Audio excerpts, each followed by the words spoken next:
Hello mga Lods, good evening sa ating lahat. So, tuloy tayo mga Lods sa ating Reels video sa gabing ito around 11:10 PM. So, may maganda akong i-share mga Lods na bilang dagdag na paunawa in these days na pwede kang maging aware, pwede mong paniwalaan, pwede mong hindi paniwalaan. So ako nga pala si DJ Bull Max Zero ang nagsasabing sana magliwanag ang ating buhay sa kabila ng kadiliman ng ating ilaw o patay at walang liwanag, ay patuloy pa rin tayo sa kabila ng kalungkutan at kasiyahan at mga challenges sa buhay, no? So sa mga naniwala sa Diyos, ito yung time na pag-isipan nyo ng husto, kasi ang sakuna ay hindi natin ma-predict. Kahit mayroon tayong mga satellites or any materials to detect those unexpected chaos events in our surroundings, in our nations, in our globe, in our universe. So, sa mga prepared na, ang inisip lang nila ay kahit hindi sila mayaman, basta prepared na sila, ay alam nila yung destiny nila after death. Kasi natatakot lang sila sa Diyos at sa kapangyarihan ng Diyos. Kasi anong lakas ng laman? Kahit marunong ka mag-martial arts, marunong kang humawak ng baril, pero kung sa pagtulog mo naman ay namatay ka sa high blood or urong sa Bisaya, yung bangungot na sinasabi, or nabagsakan ka ng eroplano. So ang daming cases ng kamatayan. Ang kamatayan mga Lods ay pinaghahandaan yan, hindi kinatatakutan, pinaghahandaan yan. Kaya sa i-share ko ngayon, ako nga pala si DJ Bull Max Zero, ang gustong matuto ng DJ Tango, DJ Eiko, and DJ Bogey, ay kaibiganin nyo lamang po ako o tawagan sa 0995-025-6929. So lagi kong in-emphasize dito, pinaunawa, na yung wisdom and knowledge ang makakatulong sa bayan. So hindi lang naman mababasa sa Isaiah, hindi lamang mababasa sa Hosea chapter 4 verse 6 hanggang 7 or 5, 6, 7. Hindi lamang mababasa sa Proverbs chapter 16 verse 16 yung wisdom, kundi mababasa rin natin sa Isaiah chapter 5 verse 13. Okay? So yun po, sa mga naghawak ng acorn sa loob ng 7 continents of the world, at mapuputi at magaganda at maganda at matatangos at matangos at may tsura, ay mag-ingat kayo lagi mga billboards at pictures na may potential at walang potential. Mag-ingat lagi sumunod sa ating mga magulang. So lahat ay ini-evaluate, and your decisions making are concrete, no regrets, which is perfect foundations. All your decisions in life which is considerable and acceptable in your parents, and that concrete decision that there will be no conflict or regrets. So when it comes to in some part and in added things in life, as added helps. So all made by decisions. Mga kurso mo, desire mo, even good or evil, laging handa ka sa decision mo, no? So yun po, totoo yung Bible na there's a way that seemeth right unto a man, but the end thereof are the ways of death. Proverbs 16:25. So yun po mga lods, sa mga nanay at tatay, magunat-unat para hindi ma-stroke.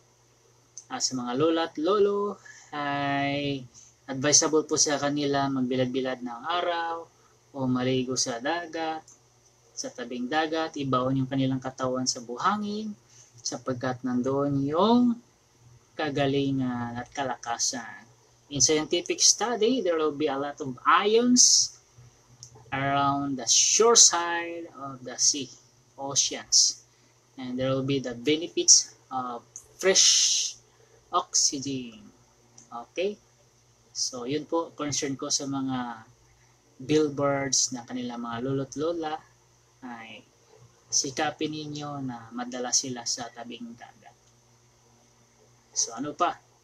So, pag-aralan natin yung gusto nating pag-aralan para we gonna dance in the freedom we know. Around the world, ding ding ding ding ding ding. Hop, yun yung popcorn, nagpapalitan na sinibalot. Is brought to you by Budweiser, 7up, and Read More. Okay mga lods, tuloy tayo sa ating line. Line by line, precepts by precepts. That must be, and it will be, and it can be. As we can. Okay, all together as one.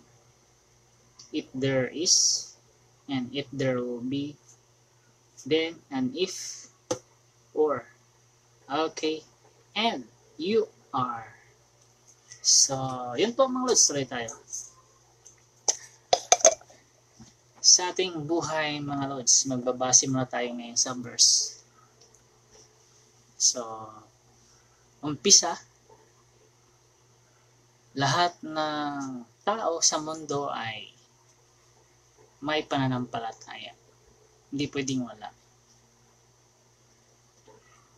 Kahit hindi sila naniwala sa Diyos, meron silang pananampalataya.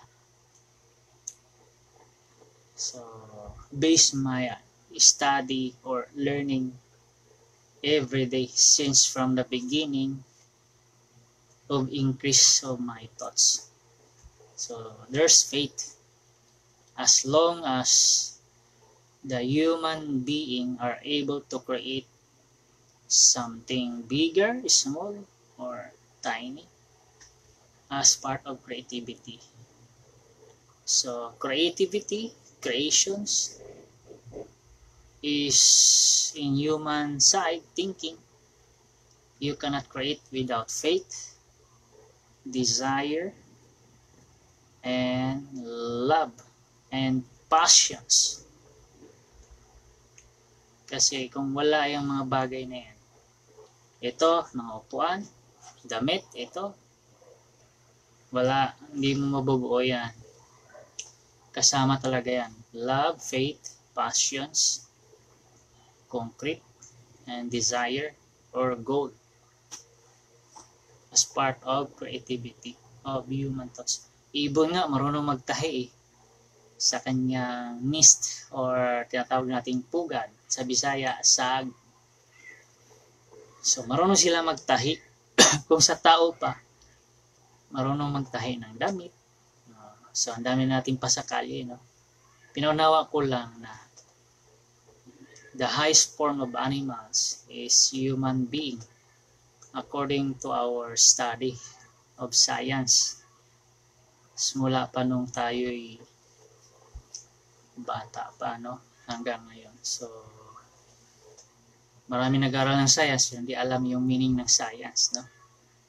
So, ano ba meaning ng science, mga Lord? Marami kasing meaning ng science, mga Lord, eh. As long as the years increase, nag-i-evolve po yung mga meaning ng mga science. So, hindi na original. So, one of the original of the meaning of science is systematized body of knowledge, informations derived scientific method. Okay, naalala nyo na ba yan, Lods? Yung ganyang meaning. So, kung naalala nyo yan, sana makatulog kayo ng mahimbing. Okay. Anong i-emphasize natin ngayon, mga Lods? Sa Isaiah. So, yung in-emphasize ko, mga Lods, is the beginning of wisdom. So, in biblical way, the fear of the Lord is the beginning of wisdom. So, mababasa mo rin yan siguro sa Proverbs o sa Psalms. Search nyo na lang. So, ngayon, is all about wisdom, no? Unahin muna natin sa Isaiah chapter 5, verse 13. Okay? Therefore, my people are gone into captivity because they have no knowledge, and their honorable men are famished, and their multitudes dried up with tears. Okay? Kaya't ang aking bayan ay nasuk sa pagkabihag, sa kasalatan, sa kaalaman, at ang kanilang marangal na tao ay nangagugutom. At ang kanilang karamihan ay nangahundasay sa uhaw. Okay? Have no knowledge, sa kasalatan, sa kaalaman. So, ang reference niyan, rejections of the knowledge and wisdom of God. Saan natin mababasa rin yan? Sa verse 12. And the harp and the viol, the tabret and pipe and wine are in their feast, but they regard not the work of the Lord, neither consider the operations of his hands. Operations of his hands. Reference, Psalm 78, verse 72. Tagalog, at ang alpa at ang biola, ang pandarita at ang plauta at ang alak ay nasa kanilang mga kapistahan. Ngunit, hindi nila pinakundanganan ang gawa ng Panginoon o ginunita man nila ang gawa ng kanyang mga kamay. So, they are rejected the knowledge of God. So, anong reference niyan?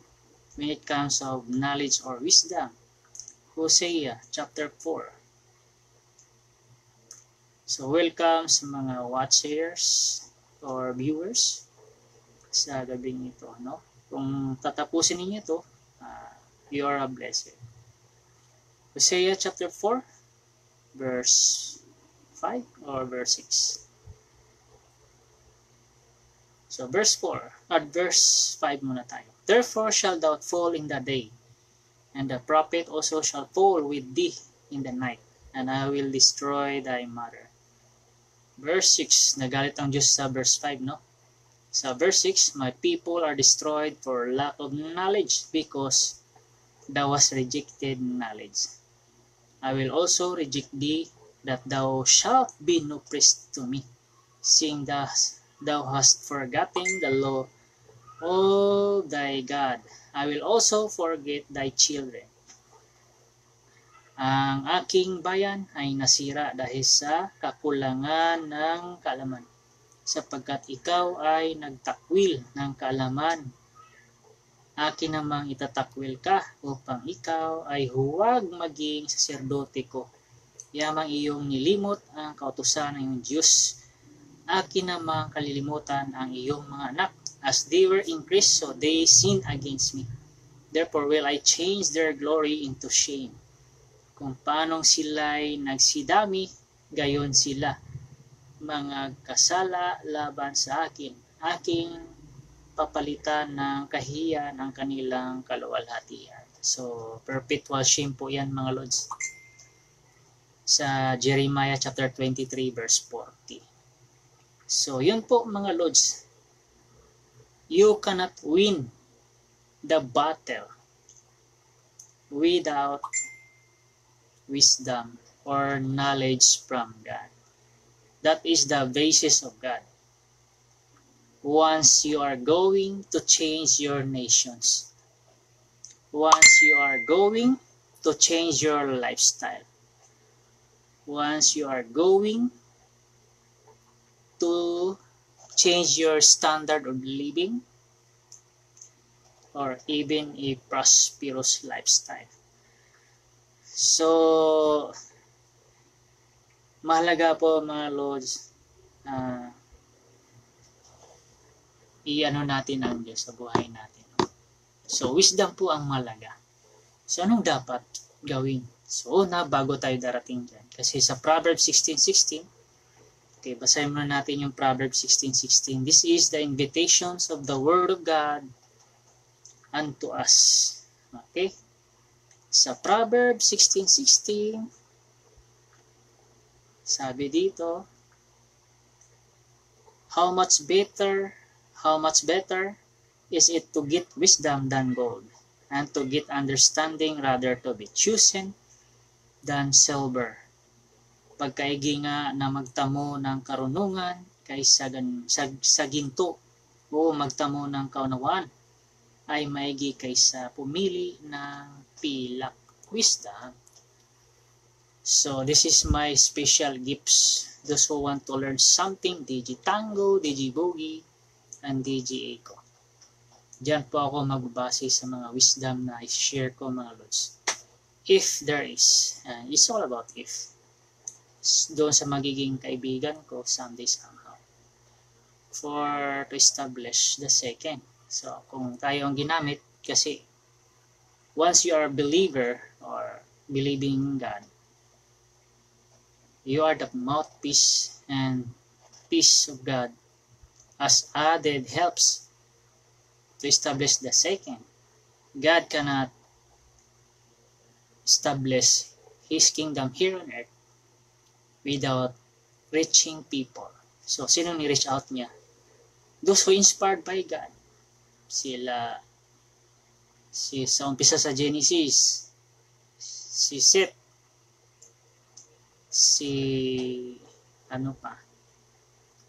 maliban kay Seth, sabihin natin si Noah, Joseph, Elijah, Elisha, Abraham, Jacob, at saka si David, etc. No? Sa ating panahon ngayon, which is the angel, which is considered as the Father of Jesus Christ, which is considered as the Lamb. Revelation chapter 22 verse 16, as the same Jesus. And Revelation chapter 21 verse 9. Anong reference ng Proverbs chapter 16 verse 16? Siyempre, Matthew 6:33. God first before you. Lagi niyong tandaan yan. Kung gusto ng changes na bansa, ito, reminders lang ito sa mga sa ating Pilipinas, yung bansa natin na naghahangad ng pagbabago. Recognize God first. Unahin niyo muna ang Diyos. Huwag niyo unahin yung nasa at pita na inyong laman, na nakawin ninyo ang glory ng Diyos. Hindi niyo pinauna yung anghel ng Diyos. Kasi hindi niyo alam yung isip ng Diyos. Bakit siya nag-implement sa kanyang kamay na there will be the greatest standard for these operations. Isaiah chapter 5 verse 12 hanggang verse 13. That is a great concrete perfect foundations of standard of God. Requirements baga, makapunta ka ba sa ibang bansa kung walang requirements? Makapasok ka ba sa trabaho kung walang requirements? Isip-isip na lang din. Kasi kung matalino ka, maintindihan mo. Hindi mangingibabaw yung pita ng laman mo as politicians, as leader ng church. Kasi malilibog kayo na nakawin nyo lang yung glory ng Diyos. Hindi nyo pinansin yung Diyos, yung kamay niya na dapat mauna in all standard operations process kung naghahanap tayo ng pagbabago at kasaganaan ng ating bansa. Hindi naman tayo masaganang bansa kahit mayaman tayo na bansa. Bakit? Nakikita hanggat may nagugutom, pulubing bansa ka. Tandaan mo yan, hindi ka matawag na greatness. You are not called great nations. Na kapag may nasasakupan kang salat, gutom at walang kinakain, butas-butas ang bahay, butas-butas ang bulsa, butas-butas ang damit. Kakahiya. Tapos sabihin mo, great nation ka. You must to respond first, and you will see the great change of your nations, even this world, according to the word of the Bible. So ano bang sabi ng Diyos? Your thoughts is not my thoughts. Your ways is not my ways. Isaiah.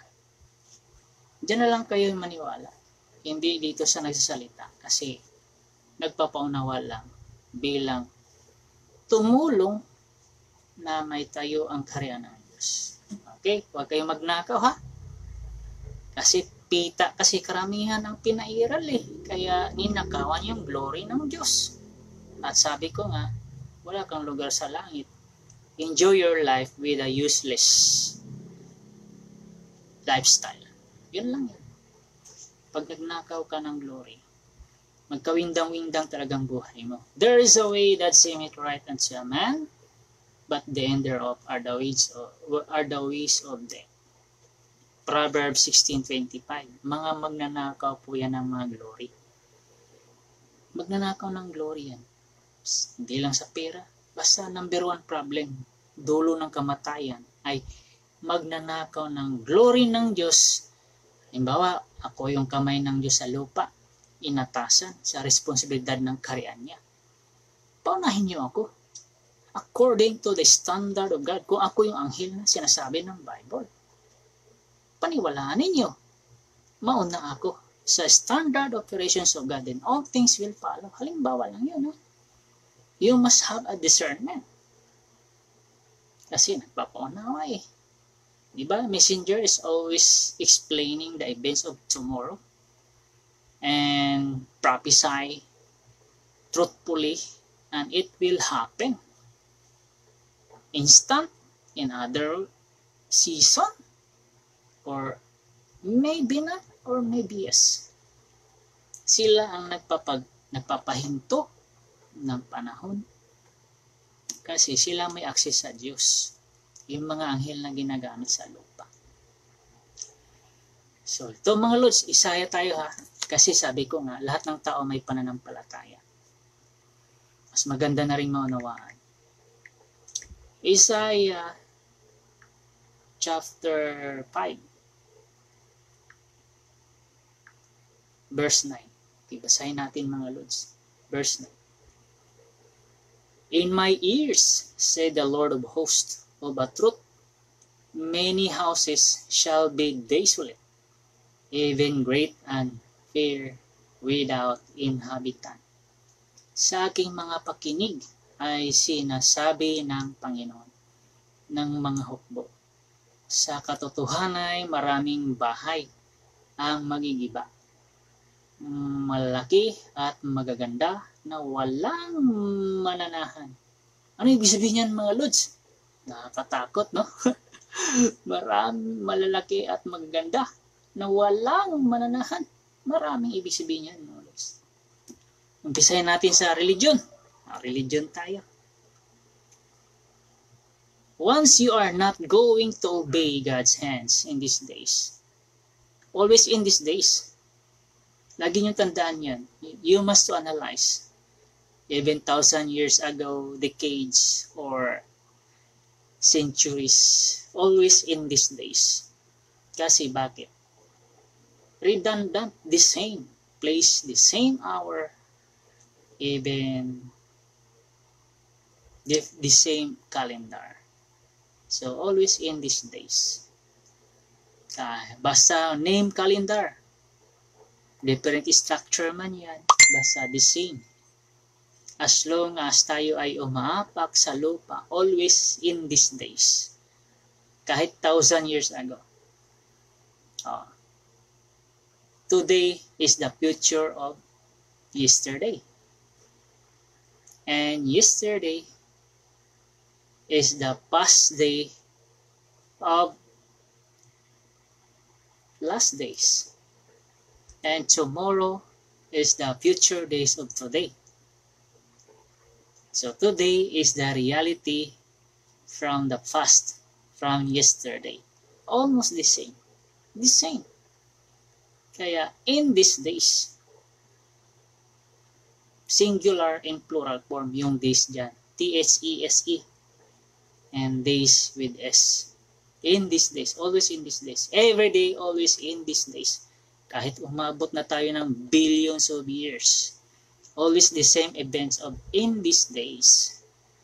So, nagpaliwanag na ako ng maayos ha. Baka iti-twist nyo naman, mga demonyo, mga magnanakaw. So, yun po mga Lords. Yung sinasabi dyan, maraming mga tahana, magigiba. Ulitin natin, Tagalogin natin para maintindihan. Sa 9. Isaiah chapter 5 verse 9. Sa aking mga pakinig ay sinasabi ng Panginoon ng mga hukbo. Sa katotohanan ay maraming bahay ang magigiba, malaki at magaganda na walang mananahan. Ibig sabihin, hindi siya sira, pero sira, giba eh. Pero walang nakatira. Ano ibig sabihin yan? Ano yan? Ghost house? Haunted house? Pwede. Okay? Bakit?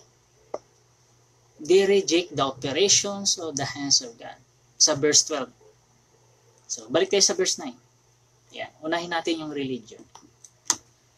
Once you reject the hands of God here in this world, in these days, as the angel, as considered as the Father, all the thought structure, the one of the reasons of Isaiah chapter 5 verse 9 is stealing something that is not yours, those operations, plans of God. Ninanakaw ninyo yung kaalaman ng Diyos na hindi dapat kayo ang gaganap, kundi yung kamay ng Diyos. Halimbawa, ako yung kamay ng Diyos. Ako ang nagpapaunawa, dapat ako muna ang makinabang. Husbandman, ako ang nagtanim, ako ang nagpapagal, ako dapat ang mauna ng makatikim ng bunga. Matthew 6:33. Unahin niyo ang Diyos. And 2 Timothy chapter 2 verse 5 hanggang verse 7. So yun po ang basis ng Diyos. Once we need change and prosperous lifestyle, standard living here on earth, huwag niyong i-bypass. Mahilig kayo sa bypass eh. Magnanakaw talaga kayo. Halimbawa lang yan ha, kung ako ang ginamit.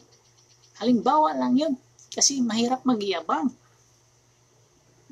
Ayaw ko kasi makarinig ng mga preacher na ako, naiinis ako niyan. Apology yan. Mayabang ang dating.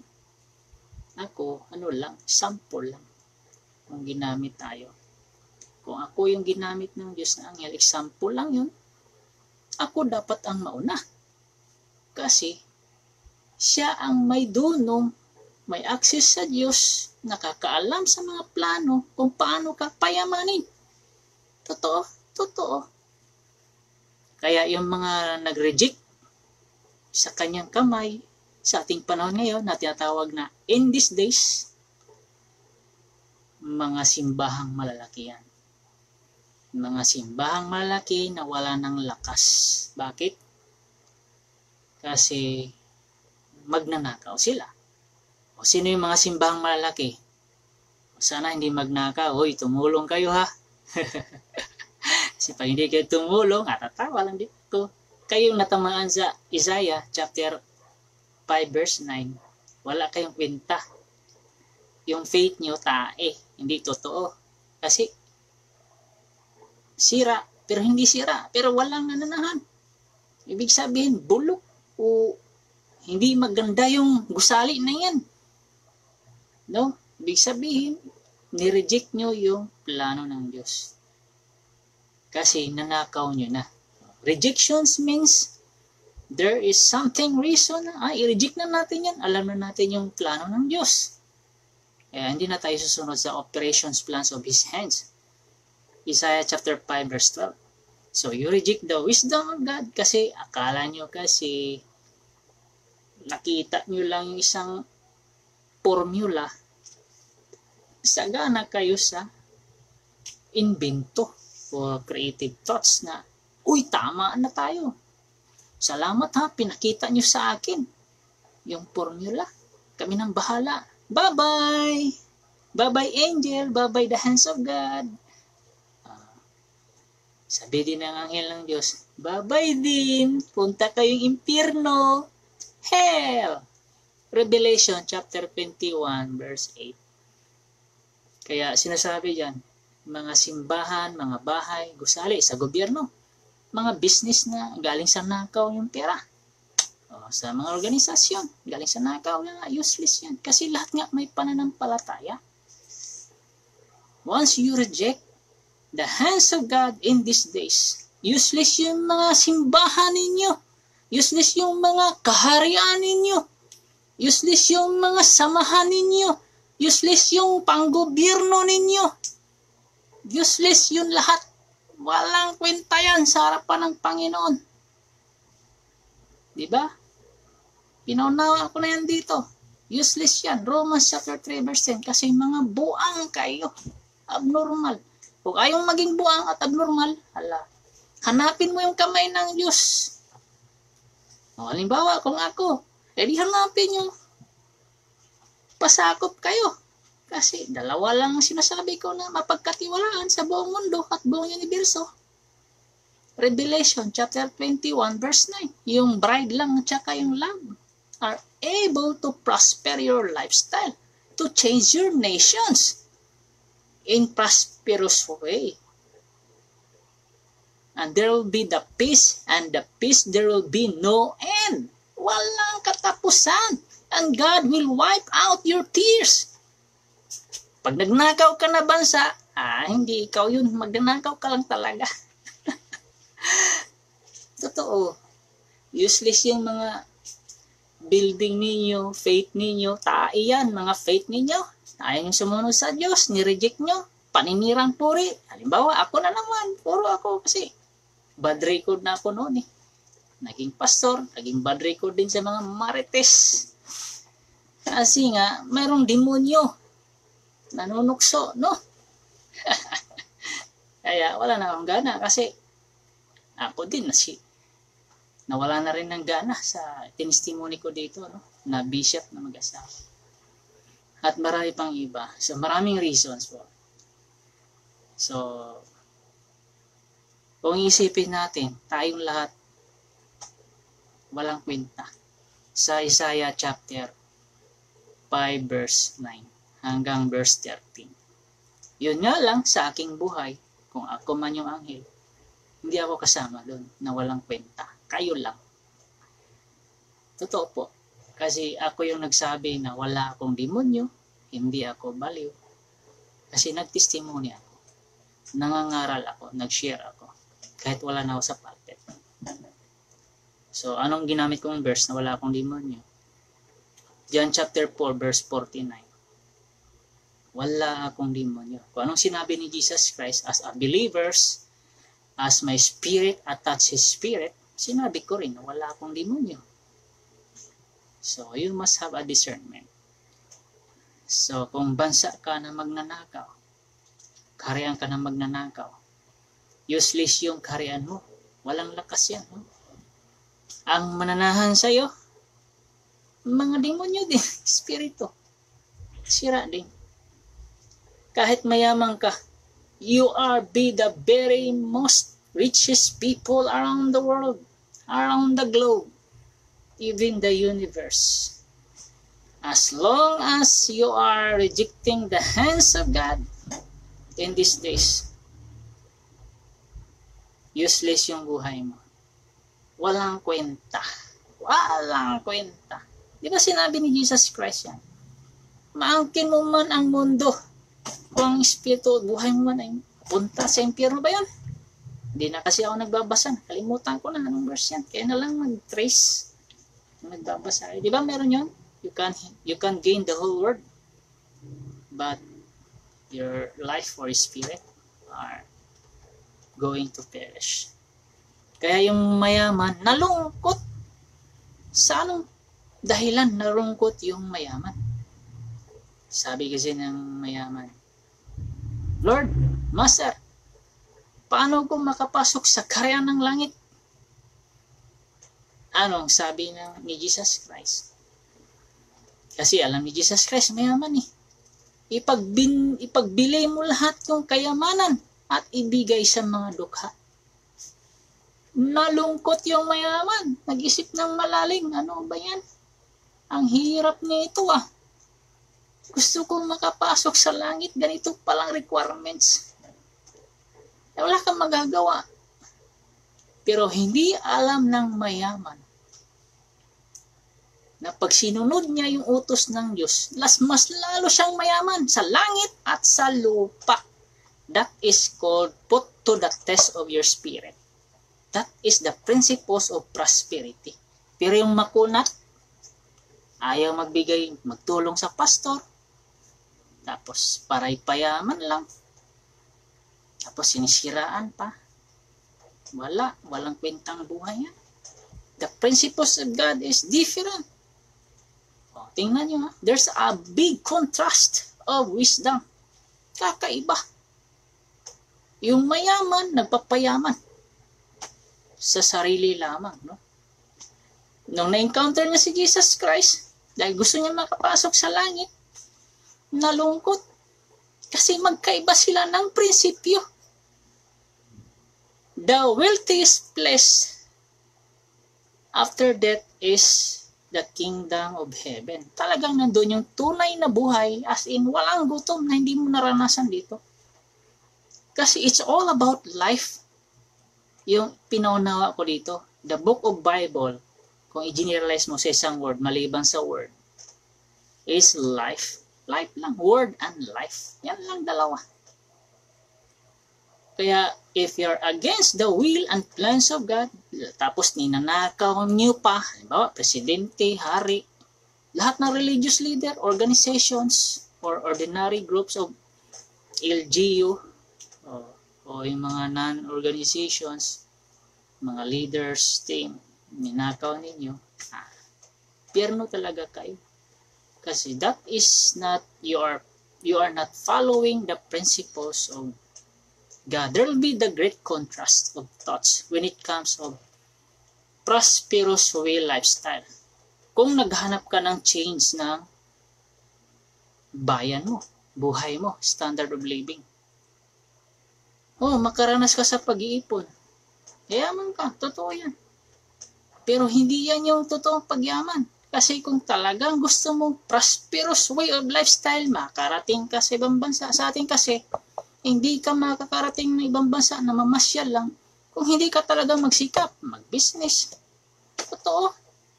Pero once we obey the principles of God through the Holy Bible, according to the precepts of God, nothing shall be impossible. Kahit hindi ka magkayod na parang kalabaw, makakarating ka sa bansa na yon na mamamasyal ka lang. Paniwalaan ninyo yan. 100% yan. Kung anong tinanim ng Bible about prosperity, paniwalaan ninyo kung akong nag-rebuild ng ganitong klaseng visions of prosperity, kung paniwalaan ninyo, mangyayari yan. But it composed of strength. There will be no salvations without strength. Kung pabayaan nyo lang yung anghel, kasi re-reject mo nga lang, huwag kang maghanap ng pagbabago sa bansa mo. Huwag kang maghanap. Kasi ni-reject nyo Binaypass nyo. Yung ginamit ng Diyos, yung nagpaupo sa inyo, according to Daniel chapter 2, ang nagpaupo sa inyo mula pa noon, dyan sa Senado, Senate, o sa ating Malacanang bilang president, pinaupo kayo ng kamay ng Diyos. Halimbawa, ako yung kamay ng Diyos, pinaupo kayo. Binaypas nyo lang ako. Nireject nyo lang ba yung wisdom ng Diyos? Hindi kayo nakinig ng panawagan para magkaroon din naman ako ng trabaho. Diba? Kasi trabaho yung gusto ng Diyos sa anghel. Halimbawa, ako anghel. Nangailangan ng trabaho para matulungan kayo. Dumating na nga yung tulong sa atin. Nireject nyo lang. Halimbawa lang ha. Sa panahon pa lang ni Meros, sa Judge chapter 5 verse 23 na pinaunawa ko dito. Kung ganun ang espiritu ninyo, hindi kayo naghahanap ng prosperity. Hanggang isip lang talaga kayo. Mangarap kayo, pero mag-ipon muna ng malaking pera para lang makarating doon. This is true, ang reality. Pero kung sundin natin yung kaisipan ng Diyos, according to Isaiah, bansa sa bansa magkakaisa. It's very easy. Ngayon, nanakawin ninyo itong structure na ito. Magnanakaw kayo. There will be no change. Kahit great nation na pinapalabas ng matatag ka na bansa, hindi. Mahina ka pa rin. Kasi as long as magnakaw ka, once you steal something that is not yours, you are very weak. Even you are very strong. But you are very weak. Totoo. Hindi mo mapatunayan sa bansa mo na matatag ka. You cannot tell the truth that your nation is very strong. Once you steal something that is not yours, especially the wisdom of God, especially you reject the wisdom of God, according to the standard and precepts, line by line, precepts by precepts, thoughts by thoughts, understanding by understanding. So, napapangamot na lang ako kasi problema nga namang malaki yun. Hindi ka talagang sa anghel, kung ikaw na bansa na malaki, tapos sinasabi mong matatag, malakas ka, hindi ka matawag na malakas kung panay pagnanakaw mo. Totoo. Ang totoong malakas na bansa, hindi marunong magnakaw ng kahit ano. Kahit sintimo, wag mong nakawin. Dahil hindi mabuo ang piso kung walang sintimo. Hindi mabuo ang milyon kung walang sintimo. Pag nagnakaw ka ng milyon-milyon at ninakaw mo yung kaalaman ng Diyos, huwag mong sabing matatag ka na bansa. Mahina ka kasi nagnakaw ka. Totoo. Ang dami magnanakaw ngayon, lalo na sa mga issue ngayon. Nako. Tapos maghangad kayo ng pagbabago. Malabong mangyari yan. Pansinin nyo muna yung kamay ng Diyos. At sumunod kayo. Huwag kayong magnakaw. Matupad yung mga plano ninyo sa mga anak ninyo. Doon lalabas yung utak ng greater than Solomon. Makikita ninyo yung changes ng life. Kung sino ginagamit. Kasi kung sa computer, nakaprogram na yan. Yung nakikita nyo na perhaps, hindi pa yun. Marami pa. Kasi program nakaprogram na yan. Kaya ipanalangin ninyo na yung anghel na yan, hindi mamatay na sinasabing out of the way sa 2 Thessalonians chapter 2 verse 7. Kung may ballpen kayo, sulat nyo, review nyo. Delikado. Napakadelikado. Kung sa baraha pa, yan na lang yung pinaka-last card mo sa buhay ng bansa mo, sa buhay ng mundong ito.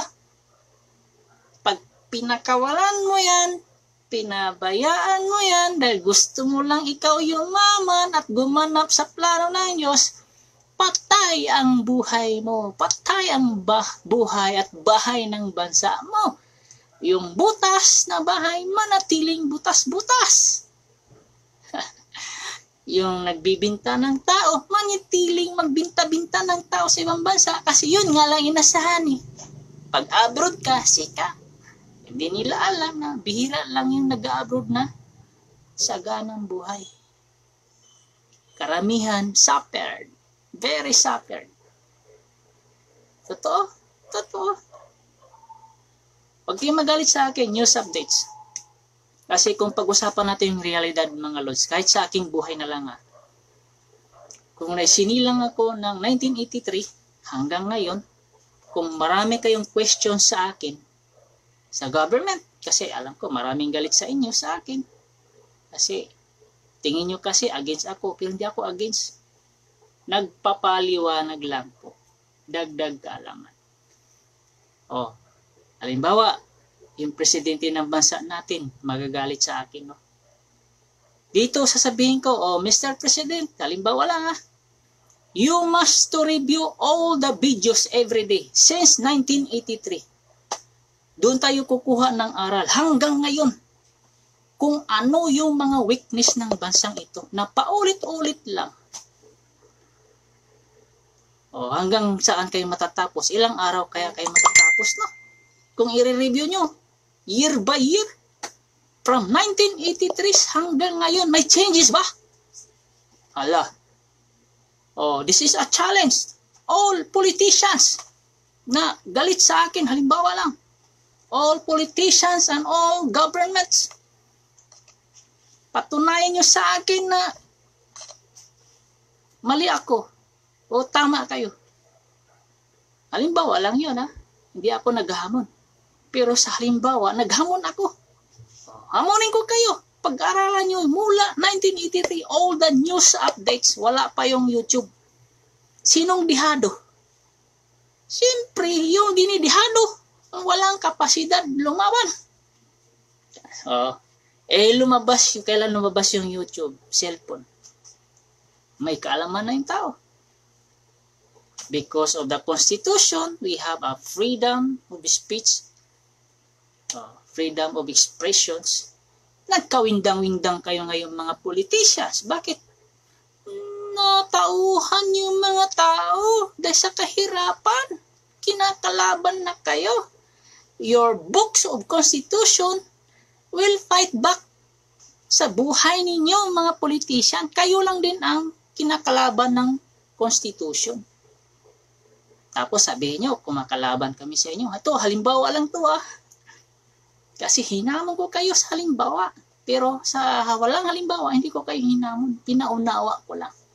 Ito, balik tayo sa halimbawa. I-review lahat. Kung magalit kayo sa akin, someday somehow. I-review nyo lahat mula 1983 hanggang 2025 daily yung mga nangyaring events sa bansang ito. Patunayan nyo sa akin na mali ako. Kasi pinatunayan ko sa inyo na mali kayo. Karamihan sa inyo magnanakaw. Hindi mapagkatiwalaan. Kaya sabi ko nga, sa mga nanonood, mag-isip-isip. Kasi Romans chapter 3 verse 10, ang interpretation ko dyan, mga buang. Binoto ang buang. Nakaupo ang buang. Masaya. Kasi maraming pira ang buang. Mananakaw. Nagka-anomalya, nagkabistuhan, nagalit yung bumuto. Ay, wala palang kwenta tong binuto ko. Nadali pa yung 6 million ko. O million ko. Di, buang. Anong sabihin ng buang? Buang pala kayo. Pinaupo niyo ako Anong laban ninyo? Kasi buang nga kayo. Tapos buang yung pinaupo. Yung Diyos ng preamble ng Constitution, hindi nyo pinansin yung kamay niya. Binaypas nyo lang. Hindi nyo pinansin. Hindi nyo pinansin ba? Kaya, luhaan. Luhaan ba? Kawawa naman. Yung anghel kasi satisfied na yun Tulong lang sa kanya. Hindi na yung luhaan. Lumuluha lang siya dahil nalulungkot siya. Paano siya makatulong? Yung mga anghel. Totoo po. Hindi na yan magpangarap yumaman. Pero blessing na lang kung mayroong magpapayaman sa anghel. Halimbawa, ako anghel. Blessing nyo sa akin kung may magpapayaman sa akin sa karunungan ng Diyos. Blessing yun sa aking buhay. Pero sa sarili ko, hindi na ako kailangan ng ganyan. Pero, ganun pa man, bilang tao, kung anghel ako na bilang tao, mangarap na lang din ako na makarating doon. Walang imposible. Kasi tao pa nga lang tayo habang nabubuhay.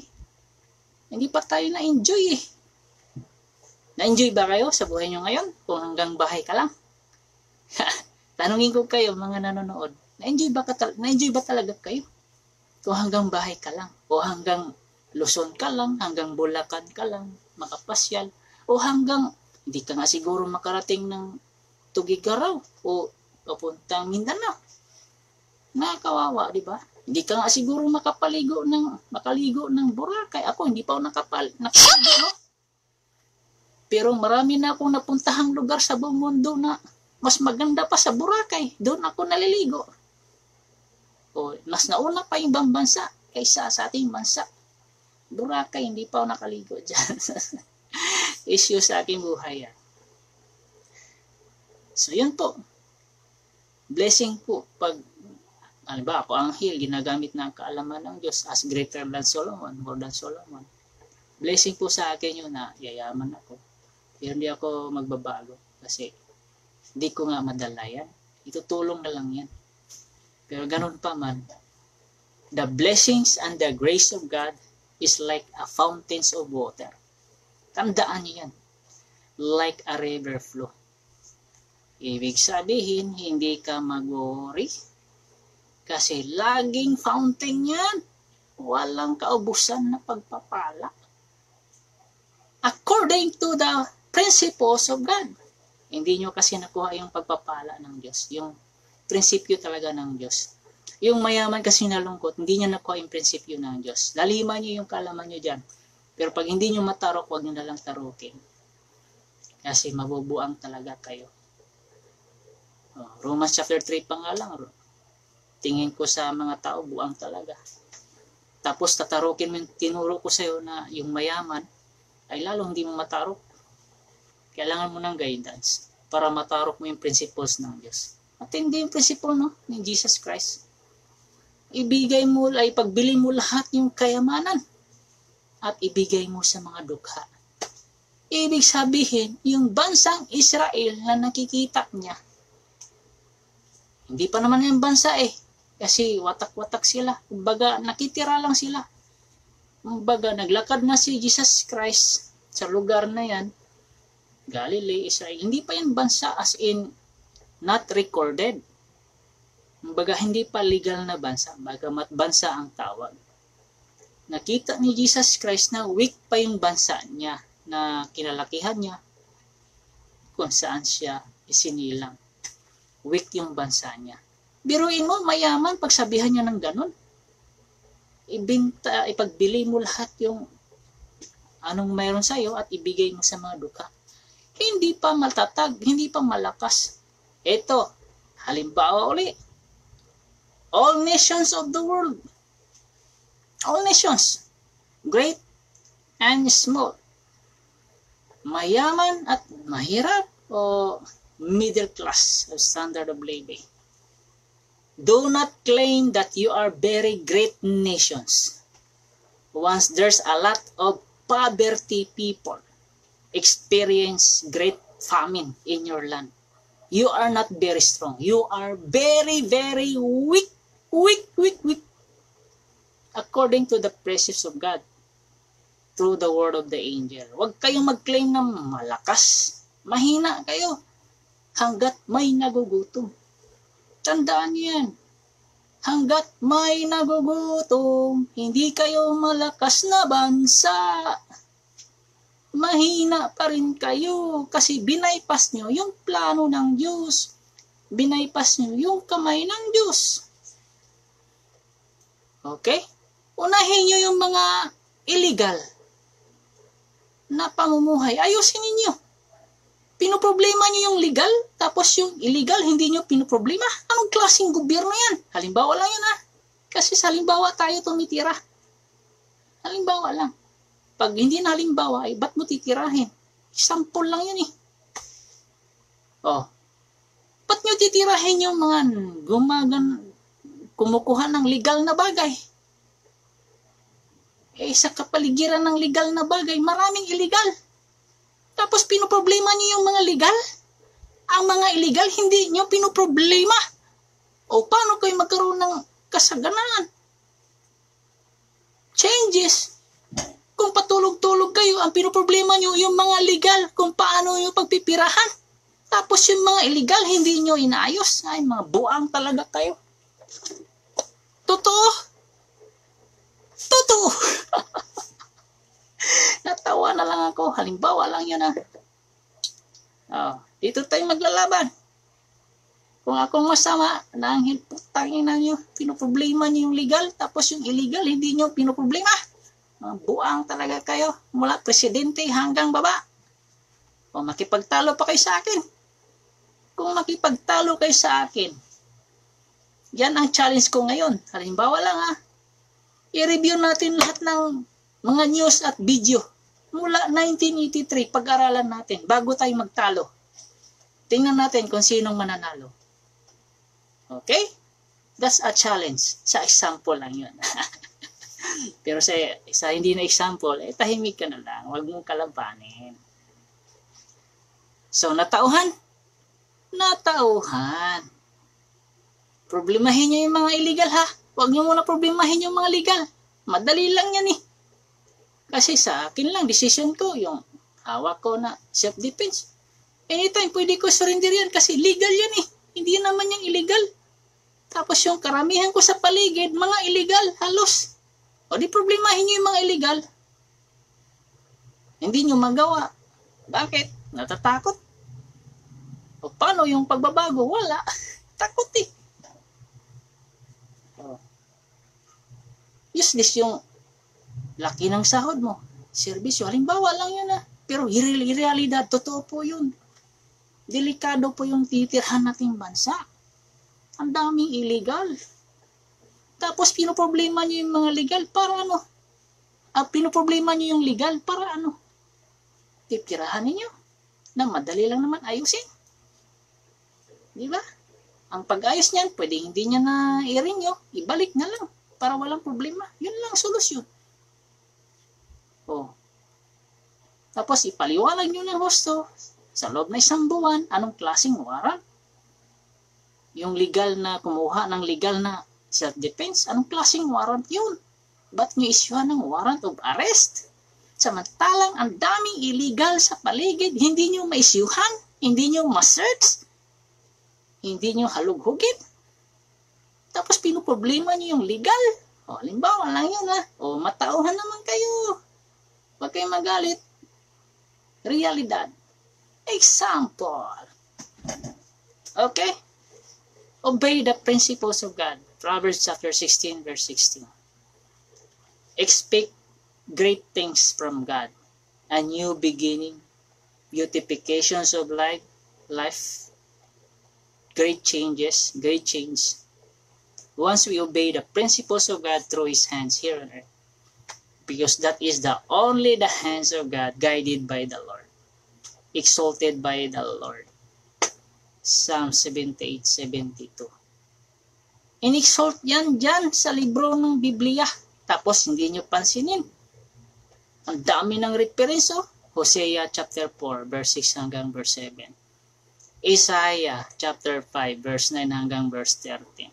Tapos ibabypass nyo lang na yung kamay na yan. Halimbawa, ang kamay na ito nagpaupo sa inyo. Diyan. Tapos ang ginawa nyo lang, magnakaw. Tapos gawa-gawa lang kayo ng kwento na, ay, tinulungan na namin. Paano ka nakatulong? Ninakaw pa nga yung ayuda. Sa barangay pa. 8,000 ba yun? O 16,000? Di ko natanggap. Halimbawa, kung akong ginamit. Nalungkot ako. Kasi tinulungan na nga kayo nakaupo dyan. Halimbawa lang ako. Tinulungan na nga kayo umupo dyan. Ninakawan nyo pa ako. Sa tulong at sa karunungan. Ano nangyari sa inyo? Realidad. Example sa realidad. Ano nangyari sa inyo? Yun, nagkawindang-windang kayo. Baka badang dulo, matay kayo. Proverbs chapter 16 verse 25. Huwag kayong magalit sa akin. Kasi halos totoo lang yung sinasabi ko dito. So, yung nangyari sa dalawang mag-asawa na bishop tsaka yun. Totoo po yun. Di po ako nagsisinungaling. Okay. Thank you very much. Sana marami kayong natutunan. Ako nga pala si DJ Ball ng Zero. Ang nasasabing mag-ingat kayo. So, yun lang po. So, who is the winner of your heart? Today, at this time. Okay? Thank you very much.